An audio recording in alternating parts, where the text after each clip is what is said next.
बिस्मिल्लाहिर्रहमानिर्रहीम जी, अस्सलाम वालेकुम। दिस इज़ राना तजम्मुल और आप देख रहे हैं लर्निंग पॉइंट चैनल। ये हमारा डेटाबेस मैनेजमेंट सिस्टम का 17th लेक्चर और आज के लेक्चर में हम advantages of relational database model discuss करेंगे।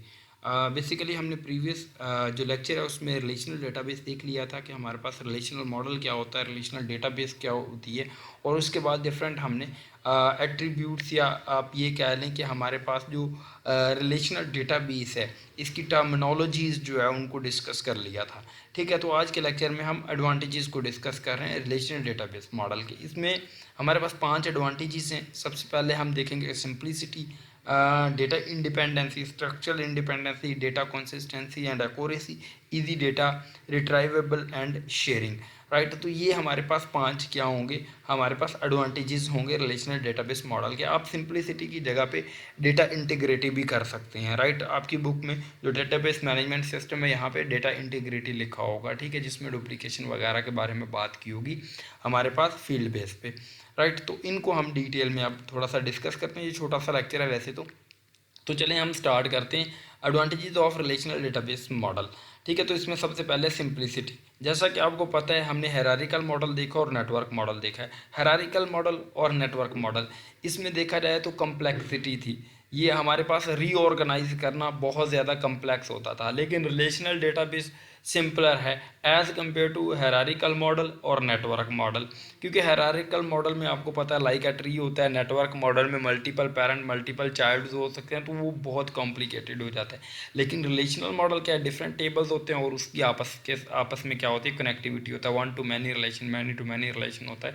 इस तरह वो टेबल्स की फॉर्म में होता है, जो कि बहुत आसान होता है, हमारे पास सिंपल होता है अगर हम बात करें हायरार्किकल मॉडल और नेटवर्क मॉडल के एज़ कम्पेयर। हमारे पास नेक्स्ट जो एडवांटेज आता है रिलेशनल डेटाबेस का वो है डेटा इंडिपेंडेंसी। इसमें हमारे पास डेटा इंडिपेंडेंसी होती है। अगर हम कोई भी लॉजिकल डिज़ाइन में चेंज करें तो हमारे पास डेटाबेस को चेंज करने की ज़रूरत नहीं होती, वो इफेक्ट नहीं होती। जैसा कि ये लिखा हो, the implementation of the database will not be affected by the change made in the logical design. Logical design of the database में कोई भी अगर चेंजिंग हम कर देते हैं तो हमारे पास जो डेटाबेस की इम्प्लीमेंटेशन में या डेटाबेस में कोई भी डेटा में इफेक्शन नहीं होती या इफेक्ट नहीं होता। और लिखा हुआ है change made in the database software, database में चेंज कर दें तो लॉजिकल डिज़ाइन को चेंज करने की ज़रूरत नहीं। अगर लॉजिकल में चेंज कर दें तो डेटाबेस को डिज़ाइन आपस में उसकी क्या होती है, इंडिपेंडेंसी होती है। This is the beauty of relational database actually. Next हमारे पास स्ट्रक्चरल इंडिपेंडेंसी, स्ट्रक्चर बेस्ड भी इंडिपेंडेंसी है। Structural independency exist when the structure of the database can be changed without affecting the DBMS ability to access the database।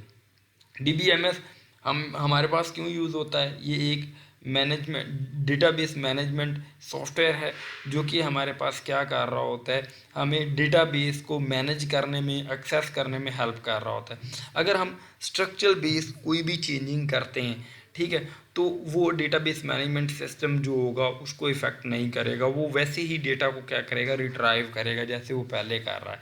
The relational database model does not use a navigational data access system, navigational data access system, the data access path are irrelevant to the relation database designer। ये थोड़ी सी complexity में जा रहा है, programmer and end user आप just ये देख लें कि स्ट्रक्चरल बेसिस की क्या होती है, इंडिपेंडेंस होती है, दैट्स इट। अच्छा, नेक्स्ट है हमारे पास data consistency and accuracy. Data consistency ये होता है कि कंस्ट्रेंट्स जो हम अप्लाई करते हैं किस पे, डेटा पे, कंस्ट्रेंट्स क्या होते हैं, हमारे पास रूल्स होते हैं। एंड एक्यूरेसी, उसकी जो करेक्टनेस है, यहाँ पे यही लिखा हुआ है कि सिंपल मल्टीपल लेवल चेक्स लगाए जा सकते हैं हमारे पास रिलेशनल डेटाबेस में। And constraints are built in, वहाँ पे कंस्ट्रेंट्स जो होते हैं, रूल्स जो होते हैं, जो हमारे पास रिलेशनल डेटाबेस है इसमें बिल्ट इन होते हैं कि हमारे पास जो टेबल है उसमें मस्ट प्राइमरी की होनी चाहिए। अगर प्राइमरी की होगी तो हमारे पास डुप्लीकेशन नहीं होगा। Data is accurate and consistent, consistent और एक्यूरेट इसीलिए होगा अगर उसके ऊपर जो मल्टीपल लेवल्स के चेक्स लगे होंगे या वहाँ पे कॉन्स्टेंट्स या रूल्स लगे हुए होंगे। ठीक है, तो इस पॉइंट का यही मतलब है कि हमारे पास जो रिलेशनल डेटाबेस मॉडल है इस पर डिफरेंट चेक्स लगे होते हैं, रूल्स लगे होते हैं, कॉन्स्टेंट्स लगे हुए होते हैं, जो कि हमें हमारे पास किस चीज़ की इंश्योरिटी हमें देते हैं, एक्यूरेसी की इंश्योरिटी देते हैं। नेक्स्ट है हमारे पास easy data retrievable and sharing. ठीक है, हमारे पास इजीली हम डेटा को रिट्राइव कर सकते हैं डेटाबेस में से और उसको शेयर कर सकते हैं, राइट।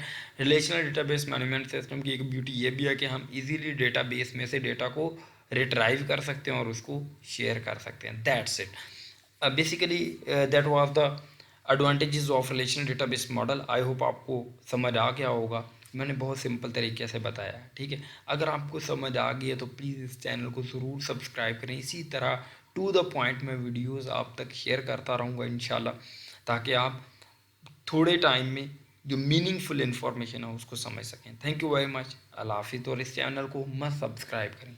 Thank you.